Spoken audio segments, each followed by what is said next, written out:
Andrew, let's talk about pivot to the general. You wrote a cover story that got some attention called "Why Are Obama's Critics So Dumb?" But you're a former conservative, I think it's fair to say. You know, of the original maybe Thatcherite brand, more libertarian and individualistic.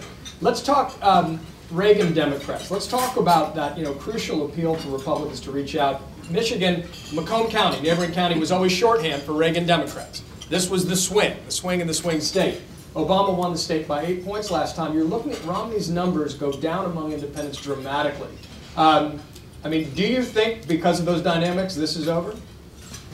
We were talking this morning wondering whether the general election is kind of maybe over in the sense that Romney and Santorum as the obvious key figures right now just seem incapable, I think, of matching Obama in terms of polling or in terms of their attributes as understood by most Americans. Of course, one should never say that. But I do think that what's interesting with Reagan Democrats is that Reagan, one forgets, was a Democrat. He grew up as a Democrat, and he got fed up with what he regarded as the Democratic Party's post-1968 lurch to the left, and represented certain core old-fashioned American values that many Catholics, for example, to take the classic Reagan Democrats, really warmed to. They were the kind of Catholics who loved Kennedy, but were able to love Reagan too.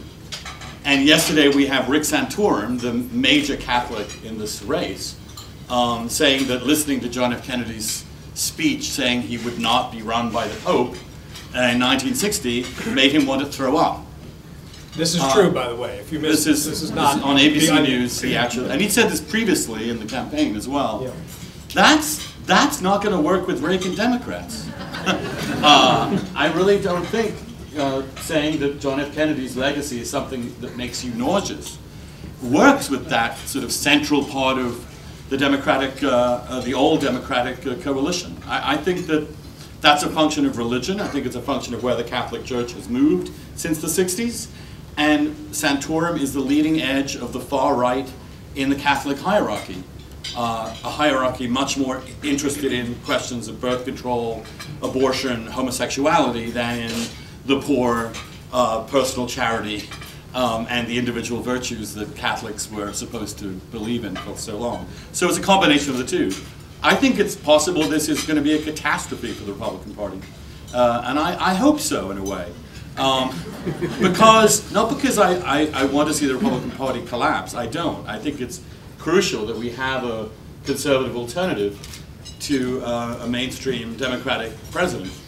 I want to see it reformed, root and branch. I want to get rid of its religious obsessions, and I want it to get rid of its 1980s economics, which may well have been right for the 1980s, but are not right for now. And I think possibly a catastrophe at the polls is the one thing that could get them to change.